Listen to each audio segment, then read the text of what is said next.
আমি যেহেতু গ্রামে থাকি, আমি এবং আমার আশেপাশের প্রায় সব ফ্যামিলি কৃষি নির্ভর। আমরা কৃষক। সবজির সময় আমরা সবজি লাগাই, ধান হয়। তো প্রতিটি বাড়িতেই কিন্তু কম বেশি সবজি হয়।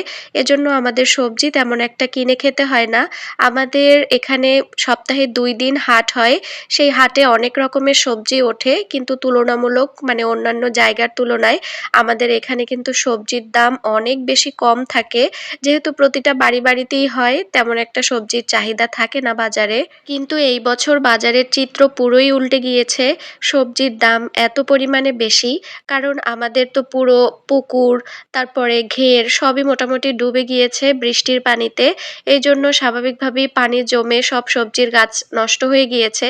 তো এইজন্য সবজির দামও অনেক বেড়ে গিয়েছে। আর সবাই এখন কিনেই খাচ্ছে সবজি। কি আর করার, প্রকৃতির উপরে তো আমাদের কারোরই হাত নেই। তো শীতকালের কথা চিন্তা করে এখন যেহেতু পানি একটু কমে গিয়েছে, তাই আবার আমরা গাছ লাগাতে শুরু করেছি। দেখা যাক কি হয়। সকালবেলা দেখছিলাম আম্মু গাছ লাগাচ্ছে। এখানে বেগুন গাছ, টমেটো, পালং শাক সব ধরনের গাছই আছে। তো আম্মু লাগাচ্ছিল, আমিও একটু আম্মুকে হেল্প করছিলাম। তারপরে পানি দিয়ে দিলাম। এই কয়েকদিন যাবত আমার ভীষণই জ্বর। তেমন একটা অফিসে যেতে পারছি না। তবে আর কতদিন আমাকে ছুটি দিবে? আজকে তো অফিসে যেতেই হবে। কালকেও একটু গিয়েছিলাম, আজকেও আবার যাচ্ছি। আসলে পরের অধীনে চাকরি করার এইটাই শান্তি। আপনি মরে গেলেও আপনাকে অফিস করতে হবে। হয়তো ২-১ দিন তারা ছুটি দিবে।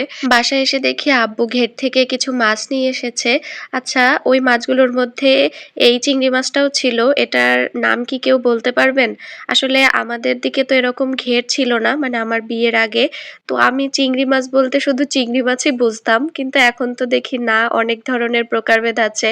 বাগদা, তারপরে হচ্ছে আরো তো কত কি, ছাটি, তারপরে গলদা, এক ধরনের চিংড়ি মাছ আছে। আগে কিন্তু অত একটা চিনতাম না। জ্বরের কারণে মুখে তো একদমই রুচি নেই। ভালো খাবার খেতে ইচ্ছা করছে না।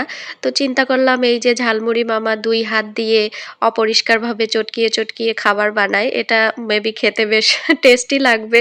সেই কথা চিন্তা করে বিকালবেলা চলে এসেছি একটু ফুচকা, ঝালমুড়ি এগুলো খেয়ে টেস্টটা চেঞ্জ করতে। আমি নিজে যতই হেলথ অ্যাসিস্ট্যান্ট হই আর যাই হই, সবাইকে হেলথ নিয়ে এত পরামর্শ দেই। আমি যে নিজে কতটা মানে অস্বাস্থ্যকর খাবার খেতে পছন্দ করি সেটা আর কি বা বলবো আপনাদের সাথে। তা আমার মেয়ে কিন্তু খুব একটা আনহেলদি ফুড খেতে চায় না। ওর এটা মোটামুটি অভ্যাস হয়ে গেছে। কিন্তু আমার পুরাই উল্টা। আমার খুবই ভালো লাগে এগুলো খেতে। তো এই তো ভয়েসের অবস্থা খুব একটা ভালো না, তাই ভিডিও আর বড় করব না। আজকে এখানেই বিদায় নিচ্ছি। ইনশাআল্লাহ আপনাদের সাথে আমার দেখা হয়ে যাবে নেক্সট ভিডিওতে। সবাই খুব ভালো থাকবেন। আর চারদিকে এত পরিমাণ জ্বর হচ্ছে, দয়া করে সবাই সাবধানে থাকবেন, কারণ জ্বরে একদম পুরো দুর্বল করে দিচ্ছে।